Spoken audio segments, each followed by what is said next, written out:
On continue notre petit shiur sur quelle est la meilleure façon, comment il faut commencer la Hamida. Nous avons dit qu'il y avait deux possibilités, le Koved Rosh. Qu'est-ce que c'est Koved Rosh? C'est-à-dire Hachna'a, soumission, ou bien nous avons dit aussi Mitoch Ira Ve'ila. C'est-à-dire il faut en même temps la Gila, la dégresse, et en même temps la Sima, et en même temps la Re'ada. Parce qu'il y a la Shekhina à côté de nous, on doit se préparer comment sortir les mots avec Ira et soumission. Ce cours-là, on le fait toujours les Nishmat, Raphaël, Philo, Ba, Amima, Amima Haddad, Mima, Haddad. וגם מליחה בת מסעודה. וגם אימי מבית ברוס, וגם מאיר בן רימה ברוס. Maintenant, Koka בת מרים, et tous les nefashot unshamot Am Israël. Non, je suis ici. Aussi. Anthony, Ruben, Willem, Ben Mili. Merci, Rami Miriam. Alors, Tanoura Banan, nos sages ont enseigné. En Omdim Litpalel, L'Omitoch Din, on ne se lève pas à faire la Hamida, L'Omitoch Din. Ni après une agitation de din, c'est-à-dire tu es dans un cheminement intellectuel de halakha, tu n'as pas encore tranché halakha. On est en train d'étudier une Gemara, on est en train de lire un Bet Yosef, oui, et on est en train de réfléchir. On analyse, on monte, on descend, on apporte des preuves contre pour. Ça s'appelle une agitation de din. L'omitor din, c'est-à-dire pas lorsque tu étais à l'intérieur pour vérifier une halakha. Ça, c'est Aleph. Tu ne peux pas te lever de là et aller faire la fila.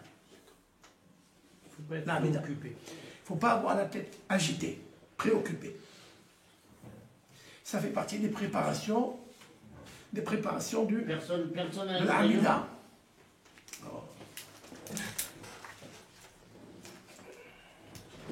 Merci. Maintenant. ולא מתוך דבר הלכה. דבר הלכה, c'est quoi דבר הלכה? Ça veut dire c'est aussi une agitation dans une situation, une question compliquée de halakha. C'est-à-dire quoi? La différence qu'il y a entre mitoch din et mitoch halakha. Mitoch din, c'est-à-dire c'est Gemara. Tu es en train d'étudier Gemara, ta tête elle est dans Abaye et Veraba, question-réponse. Tu restes dans la question pour aller vérifier la halakha. Ça, c'est Aleph. Bon, vérifier le din, pardon. Halakha, c'est pas ça. Halakha, c'est un cheminement intellectuel. C'est-à-dire, ba halakha elle-même. Un, il dit moutar, l'autre, il dit assour. Ils sont déjà dans la conclusion. Maïmonide, il dit par exemple moutar. Harif, il dit assour, etc. On ne sait pas comme qui être possèque. Tu ne vas pas faire la Hamida. Tant que tu n'as pas ce qu'elle dit la Gemara après, Ela mitoch halakha psuk. Seulement après avoir clairement une halakha tranchée. Ça veut dire, quand tu sors de la halakha, tu sais comment tu vas te halichot, comment tu vas te conduire. Clair? C'est un passage qui a priori se ressemble un avec l'autre, mais ne se ressemble pas du tout. Je répète, l'omitoch din, c'est quand tu vérifies le cheminement intellectuel de la Gemara. On n'est pas encore arrivé à la halakha. On veut arriver grâce à ça à la halakha. Ça nous arrive des fois d'être dans une sougia et on n'a pas encore compris est-ce que c'est moutar, est-ce que c'est assour. L'omitoch halakha, tu es dans le cheminement halakhique déjà. C'est-à-dire, il y a les poskim, les décisions halakhiques qui ont déjà situé. Un il dit moutar, l'autre il dit assour. Toi tu ne sais pas quoi faire. Il te faut le Shulchan Aruch. Il faut que Rabbi Yosef Karo, il te dise, voilà la halakha tranchée, comment le Ham Israël va se conduire. Alors à ce moment-là, tu peux te lever à la Hamida. C'est ça qui s'appelle halakha pesuka. J'attire votre attention. Halakha pesuka, vous savez que c'est halakha pesuka? Il n'a pas dit halakha broura. Pesuka, comme si c'était un pasouk dans la Torah. J'ajoute ça. Posek. Posek, ça veut dire comme un pasouk. Un pasouk dans la Torah, tout le monde est obligé d'être d'accord. D'accord? Quand la Torah te dit conduis-toi comme ça, tu es obligé de te conduire comme ça. Alors que l'autre, c'est quoi? Broura. Broura, ça veut dire clair. Pourquoi on n'a pas dit halakha broura? Parce que la halakha, ça ne suffit pas encore. Il faut que tu acceptes la halakha tranchée, comme si c'était un pasouk de la Torah. J'ai toujours c'est halakha ou halakha psuka, mais je ne donne pas. C'est ce que je suis en train de te dire. D'où ce que je suis en train de te dire ici, c'est psuka, ça vient du mot pasouk. Quand la Torah a tranché un pasouk, qu'est-ce qui peut discuter? C'est indiscutable. Mais la halakha aujourd'hui, c'est pas ça. Décidé. Hein? La halakha aujourd'hui, c'est pas. Mais la vérité, la halakha aujourd'hui, même ils ont un problème dans Bédine, ils ont le droit de faire une mincha et on revient. Ça, tout ce qui dit dans le mois ici, c'est dans le rabbanim de l'époque qu'eux ils prennent la décision dans le hommage direct. D'accord. Mais aujourd'hui, le rabbanim d'aujourd'hui, même ils savent pas ce qu'est la halakha, ils ont le droit de faire mincha et on Mais tu as raison, parce que la halakha, elle est comme la Mishnah. Je vais t'expliquer pourquoi. Parce que la Mishnah, elle n'a pas dit ça. La Mishnah, elle a dit elle en dit l'ikbalel, elle a mis toko edro. Voilà, dit. Même si tu as la tête occupée, qui est la halakha, qui n'est pas la halakha, l'essentiel c'est la soumission. Mais cette braïta n'a pas été dite au Beth Midrash. C'est vrai, tu as raison. C'est pour ça que tu te mets à côté. Merci. C'est pour cela.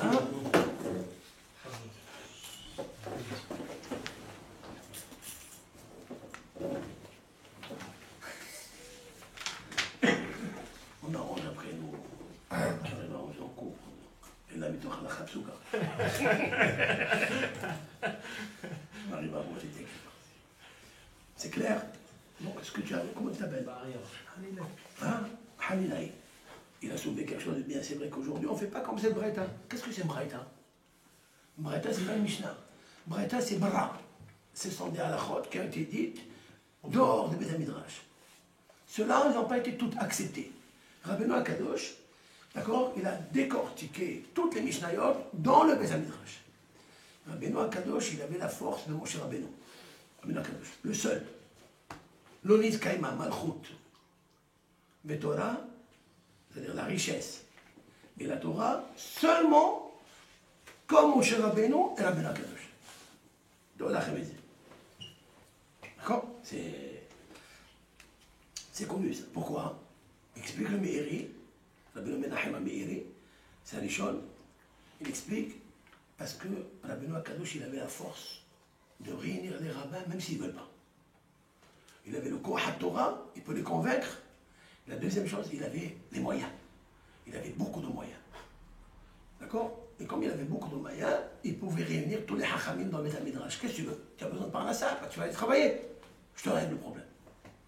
Viens ici, mets ta tête pour expliquer la Mishnah. Donc il y avait 100 personnes, on faisait le Rov, on allait d'après le Rov ou le Me'ut. Et là-bas, on tranchait la Mishnah. Ce qui est marqué dans la Mishnah, ce n'est pas toujours à la Khabsouka. D'accord? Mais ici, quand il y a une Mishnah en rapport avec une Braïta, la Mishnah nous dit elle a mis torkov et roche, c'est ce qui me suffit, ça veut dire sérieux, tête pesante, réfléchie, soumise. Même si tu as la tête occupée par la halakha, c'est pas grave. L'essentiel, c'est la Ema, la crainte de Hachem Barach. Après, les autres halakhot, ils n'ont pas été dites. C'est pour ça que je reviens à Hanaël, c'est qu'il n'y a pas. Aujourd'hui, les rabbanim, ils sortent du Beddin, à côté, ils ont minha, ils rentrent à minha, ils rentrent à minha. Pourquoi? Ils ont simha. Ils ont la simha, ils ont la khla'a, ils rentrent faire la tfila. Il n'y a aucun problème. Pour ça, c'est la halakha. Donc maintenant, mais on a appris quand même quelque chose. On a appris que. Qu'est-ce que c'est une halakha psuka? Nous allons voir. La Gemara juste, elle savait tout ça, et elle va demander. En quoi consiste une halakha psuka? Qu'est-ce que c'est? Donnez-nous un cas. Amar Abaye. Abaye, donc il va y avoir différents rabbinim qui vont dire. Amar Abaye qui a de Rabbi Zera. Comme il nous a enseigné Rabbi Zera. De Amar Rabbi Zera nous a dit, c'est-à-dire, c'est pas lui qui dit. Rabbi Zera a apporté une information très ancienne. Très très ancienne, mais il ne nous dit pas d'où il la tire.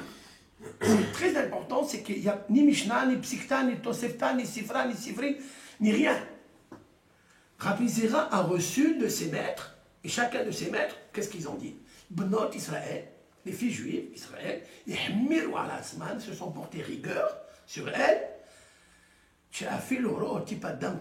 Même si elle voit une tache de sang dans la menstruation, c'est-à-dire comme un grain de moutarde, parce qu'il ne peut pas dire la harda, la harda c'est pas la moutarde. Harda ça veut dire un grain de moutarde, elle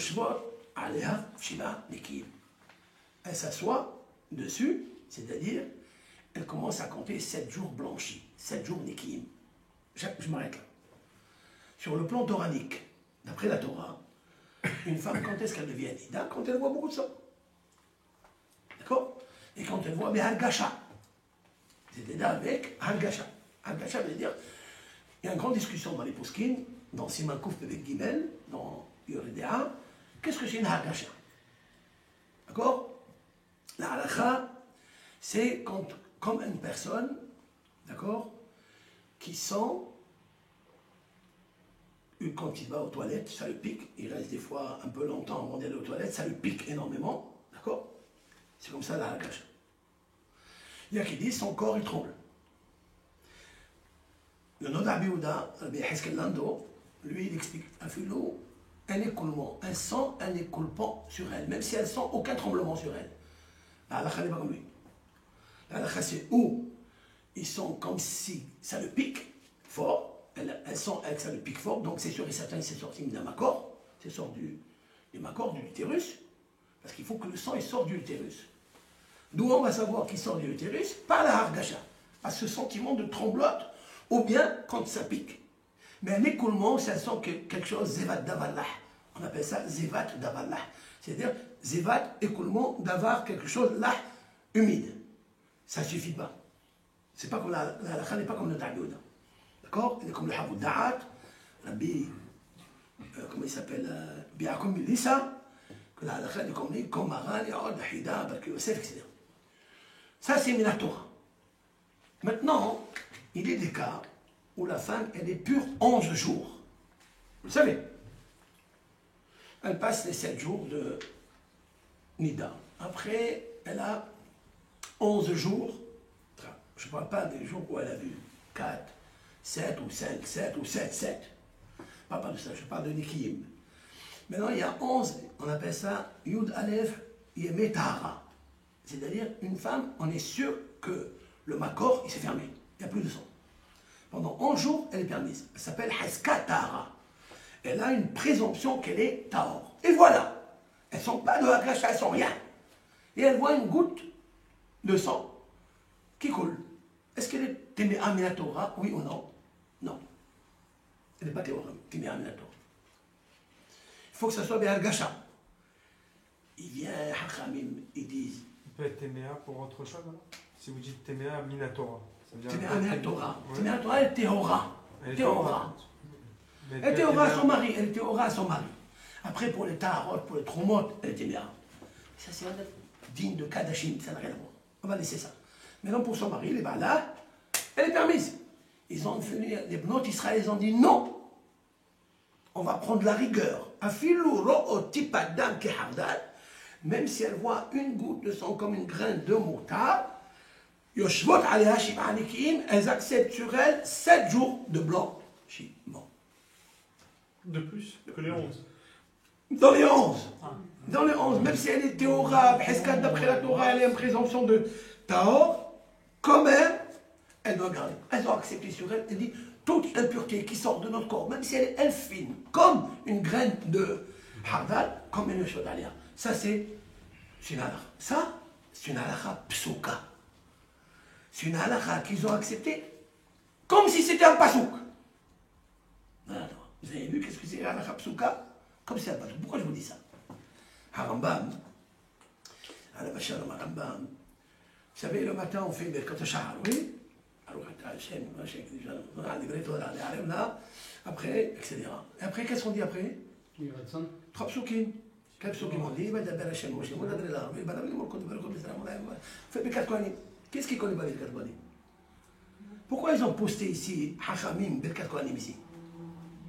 Pour étudier la Torah. Parce qu'il se peut qu'un jour, un homme, il fait le brachot. Il n'étudie pas la Torah toute la journée. Il va dormir. Il a fait bracha les batala. Et oui, il a fait une bracha en vain. Ils sont venus Hachamim, ils ont dit pour le commun des mortels. On va faire une bracha que tout le monde connaît. Il y a 3 psukim ou 4 psukim, ça suffit 3. Alors, Hachem, il fait Birkat Kohanim. Au moins, s'il n'a pas étudié la Torah, il a étudié au moins ses psukim. Ça, c'est pour cette raison que ces psukim, ils sont là. Harambam, à la Bachalom, dans le Pirush HaMishnayot, il n'a pas marqué Birkat Kohanim. Il n'a pas amené Birkat Kohanim. Qu'est-ce qu'il a amené? בנות ישראל יחמרו על עצמן שיושבות אפילו על טיפת דם כחרדל, 7 נקיים. הרמב"ם. demande à Vosner, Shmuel Vosner, זכרונו לברכה, עמוד ההלכה, אשכנז, c'est un askinage. Lui, il a dit, pourquoi Harambam il a mis ça? Pourquoi il n'a pas mis un pasouk? Mais un pasouk, il faut des psoukim dans la Torah pour l'étude. Birkat Torah, si Birkat Torah. Qu'est-ce qui m'amène une halakha de Rabbanan, une halakha d'ordre rabbinique? C'est pas le plan toranique? Il faut un pasouk. Il a dit à Vosner, non, Harambam vient nous dire c'est halakha psouka. C'est comme si c'était marqué un pasouk dans la Torah. Il a fait, mais macho. Je ne sais pas si vous décidez le. Oui ou non, non, oui. C'est magnifique, c'est pas chaud. Mais c'est clair, comme l'eau de Béroche.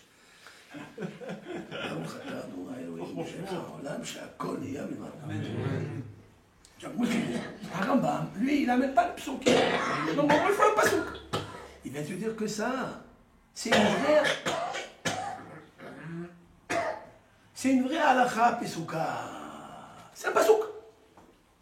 Voilà. Voilà, je voulais dire ça au nom de Rabbi Zera. Bon, vous savez que Rabbi Zera était un grand homme. Puisque je parle de Rabbi Zera, je suis obligé de dire quelque chose sur lui. Pourquoi je dis quelque chose sur lui?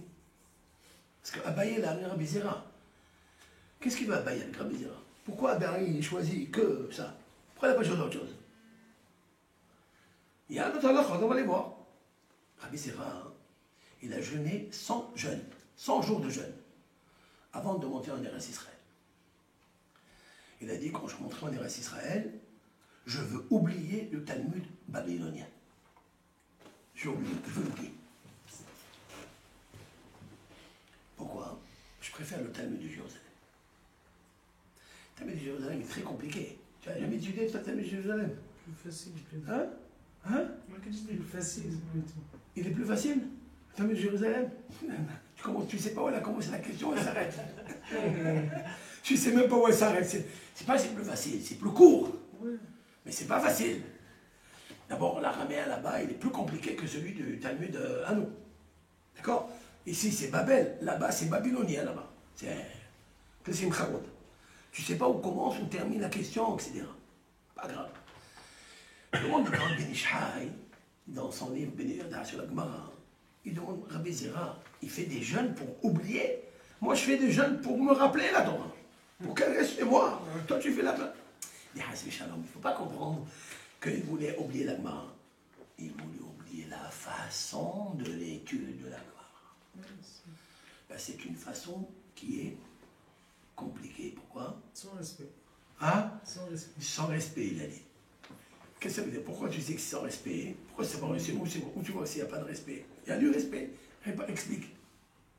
C'est tout le monde peuplé et ils n'ont pas de respect. Il attaque un de l'autre sans respect. Ah, il attaque. La question, il dit, là-bas, il dit quelque chose. Il dit, tu verras dans le cheminement intellectuel de la Gemara, par exemple, un Rav, il parle.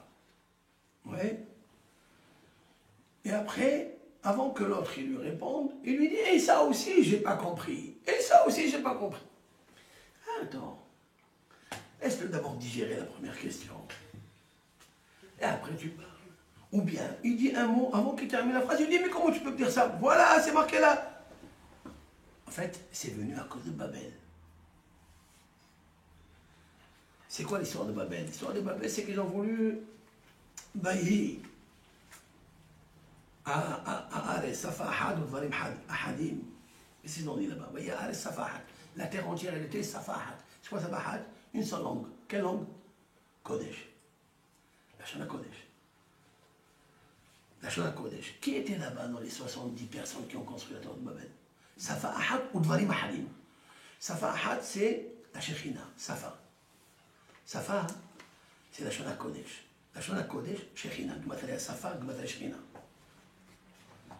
Ils avaient la Shekhinah avec eux. Safa Ahad ou Dvarim Ahadim, ils avaient le shalom entre eux. Mais leur intention n'était pas bonne. Ils ont voulu faire de ça Babel, la tour. Il dit là-bas, ça. On ne les a pas punis comme le Ramaboul. Ils ont voulu faire Avodazara.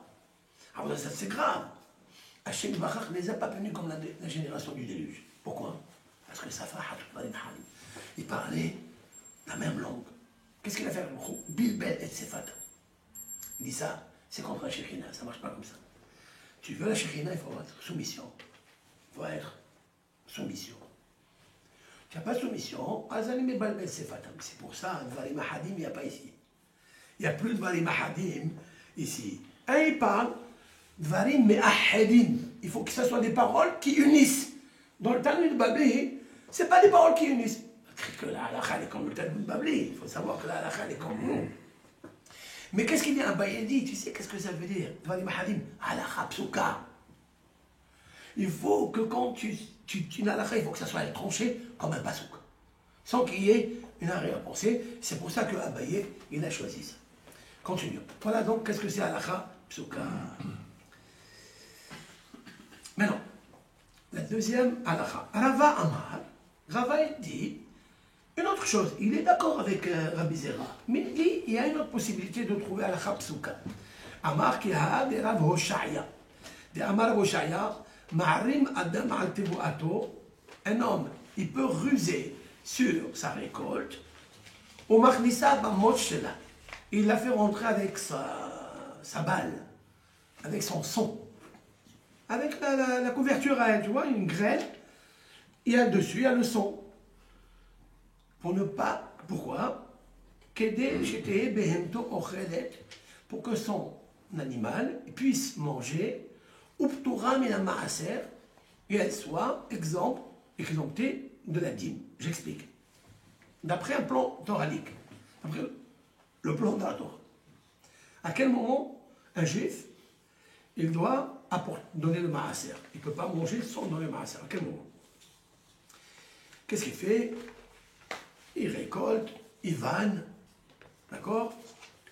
Il enlève la pellicule, c'est ça la balle. La balle, c'est la bulle où elle se trouve la graine. Ok, c'est la balle. Ok. C'est le son. Il y a le son et la balle et la chanson. Et la lumière.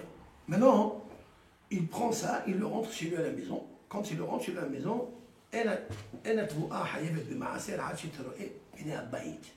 il faut que la récolte, elle voit le visage de la maison, la porte de la maison. Ça veut dire, tu l'as rentrée pour consommer.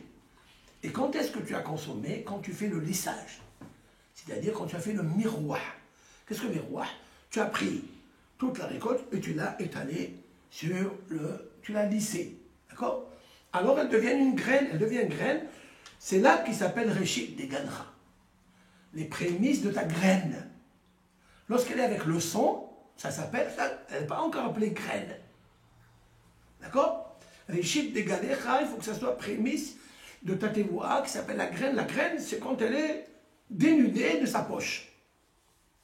Ça, c'est Hayam Minator. Mais, Midera Banal, ils ont dit assour de manger. Encore. Pour toi. Par contre, il y a Rabbi Shaya. Il y a une ruse. Toi, tu ne vas pas manger, mais tu peux donner à ton animal. Comment? Tu la fais rentrer avec le son à la maison. Et tu la laisses avec le son.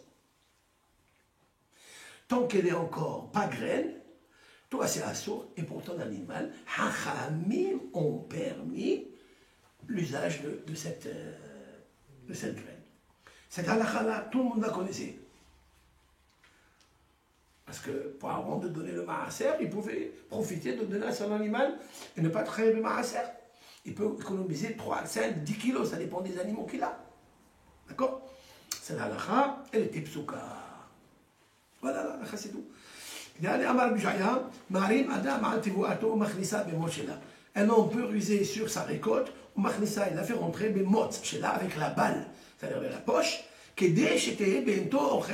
afin que son animal puisse manger de façon fixe. Elle sera exemptée de la dîme.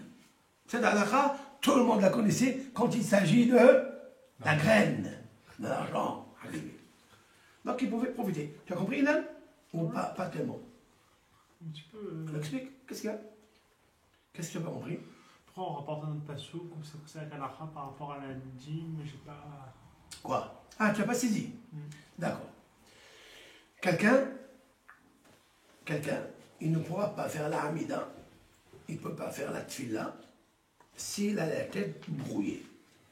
S'il a la tête occupée, il peut pas, d'après cette braïta, il ne peut pas s'approcher à faire la hamida.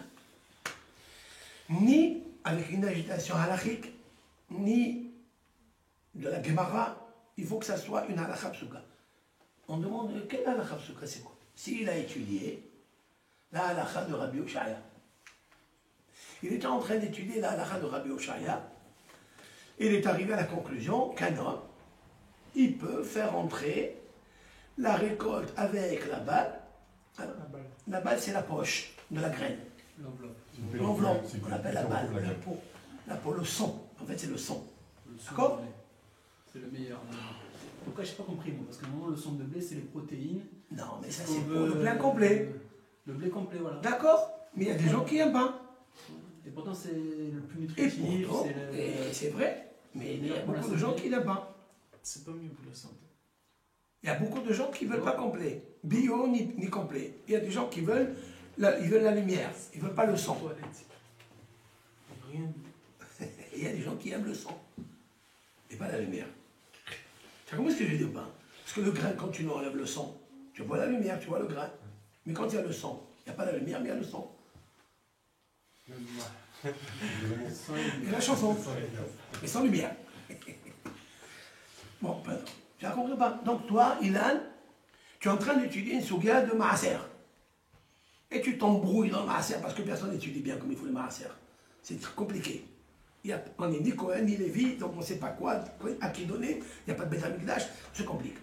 Si tu es dans le sujet du maaser, d'après celui-ci, tu ne pourras pas rentrer immédiatement à étudier, à faire ta'amida. Tu ne peux pas. Pourquoi? Parce que ta tête, elle n'est pas fraîche, elle n'est pas soumise. Tu ne pourras pas faire une bonne fila. Au moment où tu vas dire Baruch Ata Hashem, tu dis oui, mais j'ai pas compris la Gemara, j'ai pas terminé, la complication. Donc tu pries pas avec un cas de Shbaruch. À quel moment, oui? C'est pas comme si on pense autre chose, on pense à. C'est l'entourage de Dieu. Donc on est avec lui dans tous les cas. Yosef Haïm, tu demandes, mais on est avec Dieu. Mais Notre exemple. il faut que tu saches que même la Torah dans ta tête, tu n'as pas le droit. Quand tu es en train de demander des rahamim, la prière c'est quoi? Il y a 3 choses dans la prière. La première, c'est d'abord la louange à Hashem Ibarach, sans demander quoi que ce soit. 3 parties. Ouais, Magan Abraham, Hayamiti, Magan Akadosh. Ce sont 3 parties que tu n'as pas le droit de demander pour toi, personnel. Après, au milieu, tu en as 9 brachot. Il y a, pardon, tu as 18 brachot, non, 17 brachot pour toi. Après, tu reviens au remerciement à Hachem. Tu n'as pas le droit de penser à la Hamida, pendant la Hamida, à la Torah, au Psakim, à Sour. Je vais raconter assez, Yosef Haïm, puisque tu me parles de ça. Au temps de Harizal et de Rabbi Yosef Karo, à Tzfat, il y a 500 ans. Harizal priait dans la synagogue du Rabbi Yosef Karo. Il priait chez lui. Mais Harizal était un grand tzaddik, un grand hacham. Et le Beth Yosef, c'était un grand possèque, très grand possèque. Ils ont fait un pacte entre eux. On attend toujours le Beth Yosef qui termine l'Amida. Oh, c'était la même année. Les deux. Bien Beth sûr. Yosef et- Beth Yosef et le Harizal, bien sûr. Ouais. D'ailleurs, ils sont mariés ensemble. Ils sont compères. Mais Houtalim. C'est-à-dire que le Harizal et Rabbi Yosef Karo, un donnait la fille, l'autre a donné le garçon, ils sont mariés ensemble. Apprends, Habibi. Hein? Sauf que le Harizal était très jeune. Rabbi Yosef Karo, il était vieux. Ah, d'accord. Oui, mais le Harizal avait ses épaules très larges. Ils ont fait un pacte et le Harizal leur a dit, même si moi, j'ai terminé avant, tant que Rabbi Yosef Karo n'a pas terminé, c'est lui le roche, Mara de Atra de Arad d'Israël. C'est lui le possède de la terre d'Israël. Le grand rabbin d'Israël, c'est Rabbi Yosef Karo. Personne ne peut, Hasbe Shalom, lui manquer de respect. C'est lui qui décide, dans tout. Bon. Rabbi Yosef Karo, Hachem, tout le temps, il terminait plus ou moins 1 minute après, des fois 1 minute avant, dans cette file-là. Et Harizal, il attendait.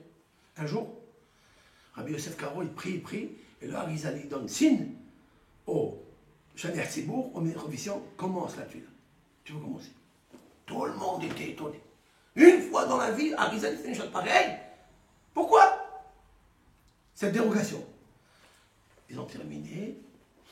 Les élèves vont dire Rabbi Haim Vital, qui était le talmid de Rabbi Yosef Karo, puisqu'il l'a approuvé. C'est lui qui donne la smicha, c'est Rabbi Yosef Karo. Il lui a dit Rabbeinu, Maïhaï, pourquoi tu te conduis comme ça? Il lui dit parce qu'on a fait une condition, les deux. Si moi je prie et lui il prie. Mais lui il ne priait pas. Il était dans le Beth Yosef, il était dans la Gemara. Aujourd'hui il est parti, il a voltigé là et là et là. Et ça, c'est pas la condition. Il y a un problème sur le truc qu'on met sur le chameau. Est-ce qu'il me qabile Touma ou pas? Les chiches du chameau. Est-ce qu'il me qabile Touma ou pas? C'est sur cette halakha-là. L'Akbarouk. Féméode. Après, je ne veux pas rentrer dans. D'accord? Sur la selle, la discussion, elle est, est-ce que la selle fait partie de l'âne ou elle fait pas partie de l'âne? Si elle a, est-ce qu'elle reçoit un touma ou bien rien qu'on s'assoit dessus, donc c'est pas un kéli, encore pas une. C'est notre énergie, on ne va pas rentrer, sinon on va rentrer dans. Pas à la Khabsouka. Moi plus dans la Khabsouka. Ok? Voilà. Tu as compris pourquoi je te dis ça? Même si tu es dans la Gemara, c'est pas, ça n'a rien à voir avec Dieu, pas Dieu. Non, maintenant il faut. C'est 3 moments. Donc le moment, les 3 premières, et ensuite les moments de demande et la clôture. Pendant ces 3 moments, on n'a pas le droit de penser à l'étude. Voilà. Après, c'est autre chose. Bravo, je te parle de la Hamida. Pendant la Hamida, tu n'as pas le droit de penser à la Gemara. La première phrase, elle fait pas partie de la fila, elle a été rajoutée. Première partie, la Gemara, elle demande. Pourquoi la Gemara, elle a dit, ça s'appelle Géoula Arichta. La Gemara dans Brachot, elle va parler de ça. Dans le premier Pérec. Hachem Sevaday Tiftah, pourquoi on a commencé avec ça? Pourquoi? Préparation. Ce passouk là, il se trouve dans le psaume 51, passouk 12. Oui, Hachem Sevaday Tiftah, on fait la Gédéla. Qu'est-ce qu'il fait ici? La réponse. Magal Abraham, tu l'as dit. Ok. Abraham, Yitzhak, Yaakov, tu l'as dit. Et où est David? Ah, j'avais vu. Combien de pieds il y a ici dans la caméra là? Je suppose. 3. Il y a 4. Milieu, bon, il ne tient pas. Comment il tient pas? Tiens. 1, 2, 3. Mais s'il ne tient pas, la table, combien de pieds là? Ah, la table, je croyais le. Elle a 4. Réglé à Merkava. Réglé à Merkava. Oui. C'est les piliers de Merkava. Abraham, Ishaq, Yaakov, tu les as dit. Où est David? Adonai. C'est David. Pourquoi Amonai c'est David? Parce qu'il a Malchout.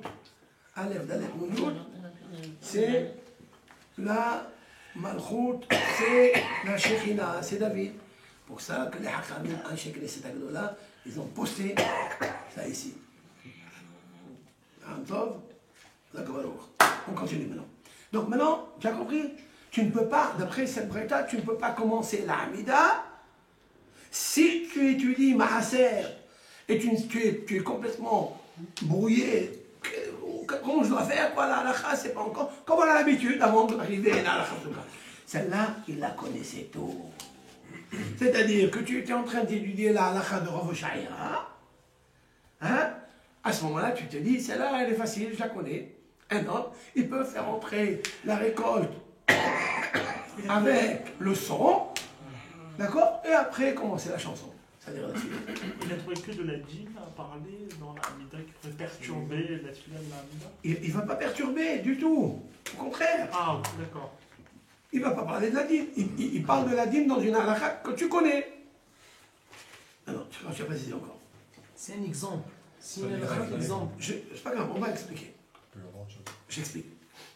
La Mishnah, à Bretagne, nous dit que quand tu veux aller faire ta Hamida, il faut que ta tête ne soit pas préoccupée. Mais si ta tête, tu viens d'étudier une halakha qui est connue de tous, toi tu la connais, tout le monde la pratique, c'est une halakha tranchée, clairement tranchée, tu peux commencer la Hamida. Oui. Nous avons demandé en quoi consiste une halakha tranchée pour commencer la Hamida. C'est bon. C'est Exemple. tout. Premier exemple, Banat Israël. Deuxième exemple, le dit de Maaser, que tu connais. Voilà, c'est très simple. Maintenant, Vibaïtima, si tu veux une deuxième explication. Pour le mot tamo, il y avait un mot, c'était. Quel mot? Oui, mot à mot, je t'explique, oui. Mot. Mots. Mot, c'est le son. Le son. Oui, la balle. D'accord. La poche. C'est intéressant, les gros moderne, moi c'est chouli, c'est mamache. Pas l'accessoire, mais auquel on fait pas attention, c'est le tafel, mamache. Mais c'est ça, tafel, parce que le sang, il est tafel. Ça, c'est un passouk dans Tehillim qui im kamos achel tidefenu ruach. Hakenu yakumu risha'im b'mishpat. C'est le premier psaume Asher ha'ish asher lo halach ba'asat risha'im. Ok? Ça, tu es comment là? D'accord? Après là, risha'im asher kamos lifnei ruach asher tidefenu ruach hakenu yakumu risha'im. Kamos, c'est quoi? Le sang. Le sang, le vent, il envole. C'est pour ça qu'on appelle ça vanner. Qu'est-ce qu'on fait? On fait vanner. On le vanne au vent. On prend la récolte, on la jette comme ça, le vent il vient, il éparpille les petits déchets. C'est ça, les petits déchets qu'on jette. C'est ça le mot, c'est la même chose. D'accord? C'est le même. Maintenant, Ve'iba'it ima.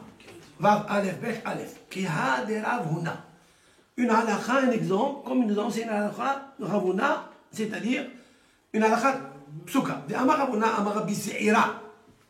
Hamekiz dam bebehemat kochin, celui qui fait une saignée, d'accord, d'un animal de consécration, du Beth Amikdash. Je vais vous faire un kodesh, elle est kodesh, elle va passer avant la gorgée pour le misbéach, ou bien elle est au Beth Kabaït, ils ont besoin, parce qu'elle est kadosh, ils peuvent la vendre, etc.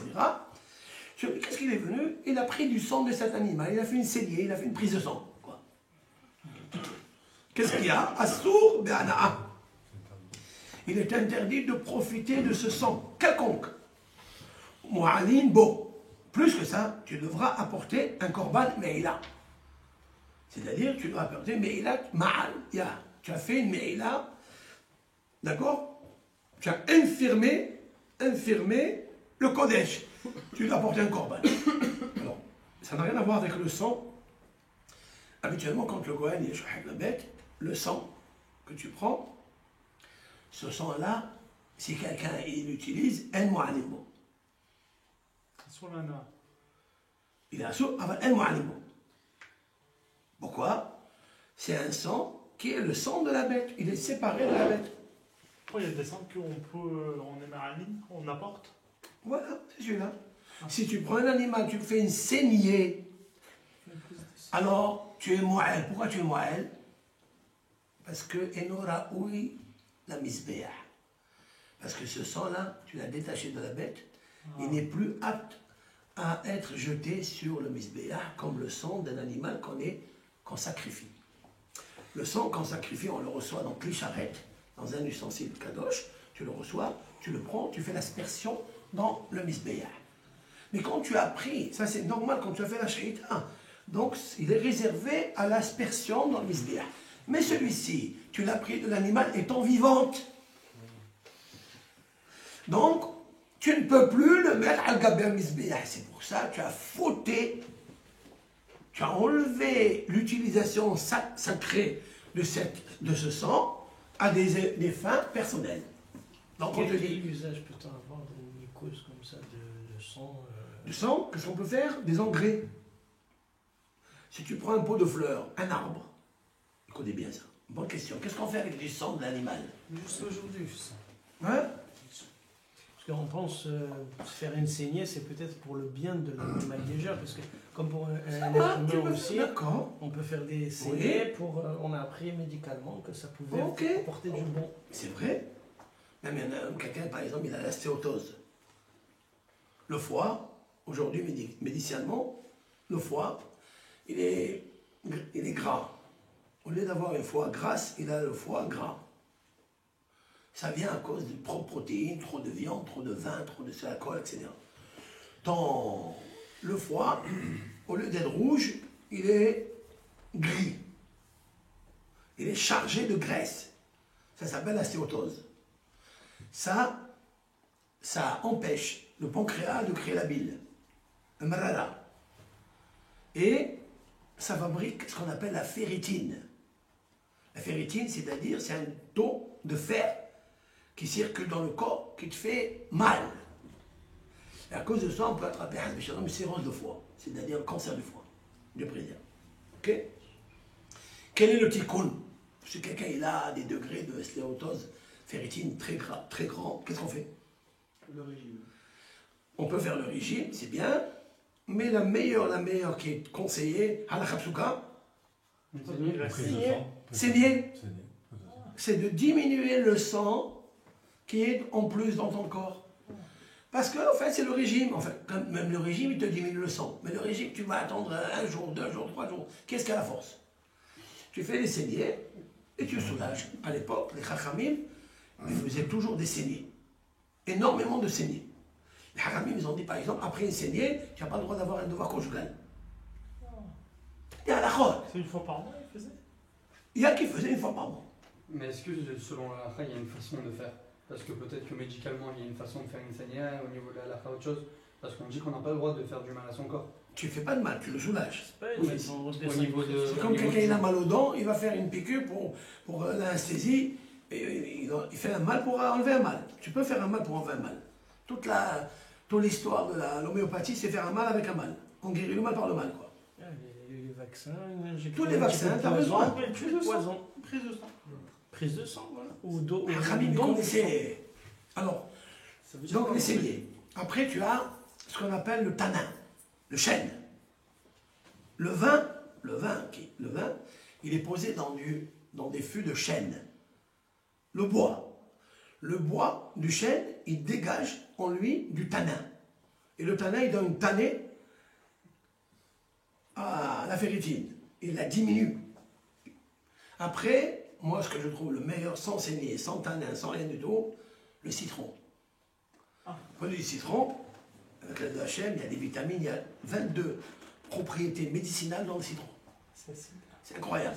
Non, c'est pas acide, ça enlève l'acidité du corps. Celle qui crée l'acidité du citron, elle enlève l'acidité du corps qui est en plus dans le corps. Ce qu'on appelle les radicaux libres. Il y a des radicaux libres à l'intérieur, ils sont libres, ils font ce qu'ils veulent dans le corps. Avec ça, tu les éradiques. Tu les enlèves. Le citron H1, le matin, vous prenez un bon citron, d'accord, avec de l'eau tiède, pas de l'eau froide, de l'eau tiède. Vous buvez, ouais, citron pressé, ne te presse pas de le faire. Tu fais ça et tu bois kef. Ça te donne une immunité puissante. D'abord, ça te donne une chouvadat. Toute la journée, tu n'as pas faim. Il lave le corps, tu n'as pas faim. Il te lave ton corps, il te lave ton foie, il te fait parler le pancréas qui fabrique la bile, qui fabrique tout le mécanisme humain à Kadosh Baruch Hu, d'une façon naturelle.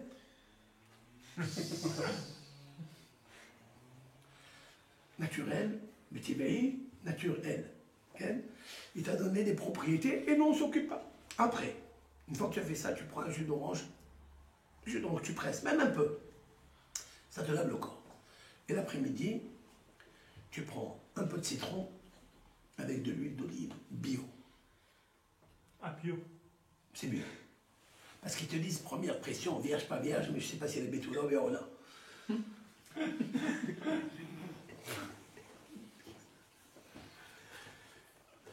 Elle est extra belle. Alors, tu prends un tout petit peu d'huile d'olive, mélangée une cuillerée de café de citron, tu les manges, tu les mélanges bien comme il faut, tu les amas. Café. Cuillère à café. Ça fait. J'attendais la question. Une cuillère à café. Parce que café avec citron, on dit que ça accélère le processus de régime. Ça, c'est autre chose. C'est encore autre chose. C'est autre chose. On ne veut pas d'exagération. Non, mais le café, dans le café, il y a du tanin dans le café. Dans le thé, hazou des ataï. Moi, avec une guimel, hazou des ataï. Voilà, je suis arrivé. Des ataï, hazou des ataï. Ataï, c'est le thé. C'est une gemara, mais je l'ai dit dans le thé. D'accord? Gitin, guimel, amoudeshon, abaï, là-bas. Comme discussion là-bas. Maintenant, ok? Donc il y a du tanin. Voilà, donc Akhlibou, il a donné des propriétés. La question, pourquoi je suis rentré ici? Pas pour le sang. Maintenant, le sang, on l'utilise pour les engrais. Les engrais. Tu as un arbre, il ne te donne pas des fruits. Tu lui as mis les engrais, tu lui as mis tout ce qui est l'eau. Tu prends du sang d'animal, et ça, il faut trouver le... Mais quel animal? Ça dépend. La vache, le veau, n'importe lequel. Et il y a une force là-bas. À l'arbre, tu lui donnes du nefesh. Qui a dam ou un nefesh. Parce qu'un arbre, il est végétal. Il n'est pas passé encore au stade animal. Quand tu lui donnes du sang, tu le rends animal. Tu lui donnes des hayout. C'est beau, c'est magnifique. Un arbre fruitier, il s'appelle ilan.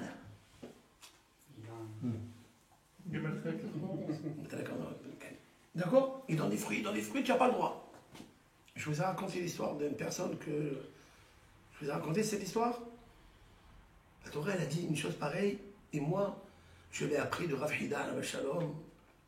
Il amène ça à Rabbi Halpalaji, dans ses livres.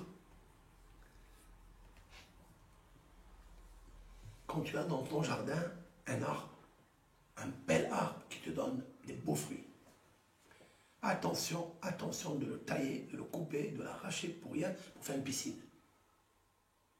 Attention, attention. Un avertissement pour tout le monde. Hein. Que pour la piscine ou pour autre chose? Pour un autre usage, pour faire un jardin. Tu n'as pas le droit. Il m'est arrivé un cas, pas loin d'ici, pas loin, une maison, une villa. Un élève à moi, il a acheté une villa. Et moi, hein, toujours quand je passe la synagogue, je passais par là-bas, et je vois là-bas un plaque minier, magnifique. Les kakis, les kakis. Ah, kaki. On appelle ça un arbre plaque minier. Mais un arbre très ancien. Il avait peut-être 70 ans. Les fruits étaient comme ça. En été, je passe magnifique. Donc vers Soukot, on commence à les manger vers Soukot, etc. J'ai dit, cette villa, elle est vide. L'arbre, il donne, il tombe, ça tombe, c'est pas grave. Voilà un de mes talmidim, il achète cette maison-là. Et moi, je m'appelle pour mettre les mezuzot. Je suis parti mettre les mezuzot. Je lui dis, attention, tu as un arbre ici. Je l'ai averti avant. Je lui dis, fais un jardin là, ne touche pas à l'arbre, ne l'enlève pas. C'est vrai que cet arbre, il occupait beaucoup de place. Il était le tronc, il était comme ça. Et les branches, elles prenaient beaucoup de place. Tu peux tailler les branches. Tu peux le tailler bien comme il faut. Mais pas le déraciner. N'enlève pas la vie. Je lui dis surtout, cette place-là, je te vois dans ta tête, tu as envie de faire une piscine ici. Il m'a dit, oui, c'est vrai, une petite. Je lui ai dit, fais pas. Voilà. Fais-la ailleurs, prends un autre endroit. Bon, il m'a écouté. Quand il a fait la maison, il y avait un juif qui lui a fait les travaux. Un juif. Il a fait les travaux avec des ouvriers.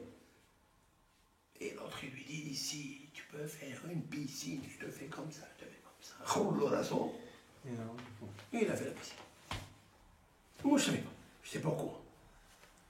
Il ne m'a pas dit. Il a enracé l'arbre. Skin d'accord. Ouh là là, moi, j'ai entendu les bruits de l'arbre. Je plaisante, hein. Ça veut dire, la Gemara elle dit, quand tu arraches un arbre, tu entends le bruit, mais sauf à Olam sauf. Comme une femme, quand tu divorces une femme, ta première femme, la première femme, pas ta, la première femme, hein, la première femme, quand un homme il divorce sa première femme, c'est Shalom, mais sauf à Olam sauf, on entend le bruit. Parce que le Mizbeah, il pleure. Le Mizbeah Kapara, il pleure. Maintenant, même un arbre, quand tu le tailles, c'est pareil la femme. C'est pour ça que je fais la similitude entre l'arbre et la femme. Quand elle est stérile, on peut se servir. C'est kabbalistiquement. Maintenant, ben, j'ai oublié. Un jour, Shabbat, il vient, il m'a dit, j'ai eu un nest, fais-moi monter au Séfardoir. J'ouvre au l'air. Qu'est-ce qu'il y a? Il a dit, mon fils, il a 4 ans, il s'amusait devant la piscine, il a glissé, il est tombé dedans. Il a commencé à boire Arba Kosot. 4 verres de vin, il a commencé. Mais il a Shabbat, je suis sorti, je l'ai vu, je suis parti, je l'ai. J'ai dit, ma Péros, il m'a dit. Ce garçon là, il avait donné de Tzedaka avant. C'est incroyable. Lui, il a donné ou le père? Le père, le monsieur, il a donné de Tzedaka avant. C'est marqué dans le Gemara, non. Shabbat, Kouf, Nun, Vav, Amud, Bet, ou Tzedaka, passez le même mavet. Et la Tzedaka, elle sauve l'âme. Ou Tzedaka. Les gens disent Tzedaka, Tzadik. Non, ou Tzedaka. Hein? Kouf, Nun, Kouf, Nun, Vav. Knou. Knou. Knou. Pigeon. Quel? Ou Tzedaka. Qu'est-ce que tu es en train de dire là? Qu'est-ce que tu es en train de dire? C'est quoi Knou? Knou. acquisition. Acheter, oui, acquisition. Mais Knou, c'est Yosef, Habibi. Kouf, Nun, Vav. C'est Yosef. Qu'est-ce que c'est? Yosef, c'est Kesef. Yosef, c'est Pidion. T'as aussi Haïm. Pigeon. Bon, on va pas rentrer dans ça. Koufnoun va à Moubet, regardez là-bas. L'histoire de Rabbi Akiva, avec sa fille. Vous connaissez? Les astrologues, ils ont dit à Rabbi Akiva, ta fille, elle va mourir le jour de sa mariage. Pas de snack. Et Rabbi Akiva, il attendait, il a dit, si elle fait une mitzvah, la mitzvah, elle infléchit l'exercice du mazal. Ils ont vu quelque chose. Moi, je crois, Rabbi Akiva, je crois que le mazal, seulement, il n'exerce pas sur nous. On peut infléchir le mazal. Allez, dites Tfila, Tzedaka, comme il dit Rachid, Koufnoun va Aleph, en bas. En bas, lorsque les pages ils commencent à s'élargir. Là-bas, regardez Rachid. Maintenant, il a dit, si c'est une mitzvah, je crains rien. Et il l'a laissé, il n'a pas averti. Le matin, d'abord, le soir de noces, elle rentre dans la chambre, elle enlève sa robe de mariée, etc. Et Rabbi Akiva, le lendemain, il la voit, il lui dit, tu es vivante, ma fille, fais-moi voir ta robe. Et voilà, robe, il n'y a rien. Mais à l'époque, ils avaient des épingles. D'accord? Elle a pris la robe et elle a coincé dans le... Avant, ils n'avaient pas de placard comme on a aujourd'hui, ils mettent les robes de... Ils avaient des trous. Ils prenaient l'épingle comme ça, il les rentrait. Il est parti voir l'épingle, il avait un scorpion dans l'épingle, qui était dans sa robe, mariage.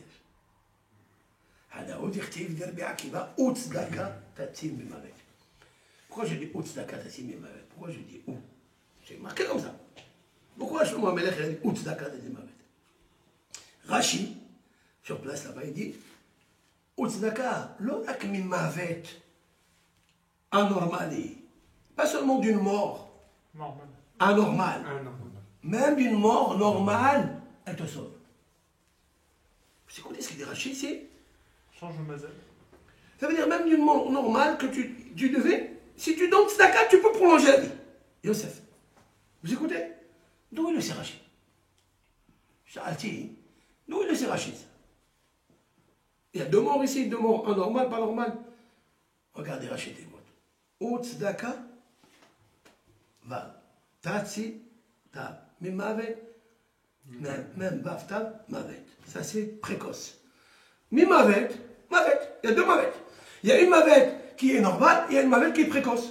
Qui a acheté votre précoce. Elle est avant. Il y a 2 mavettes dedans. Pour te sauver de 2 morts. Même quelque chose qui est anormal et même quelque chose qui est normal. Vous saisissez ça? On a fini? Yalla. هذا هو الوجه. ربي حنا ما كانش مازال. دكتور ربي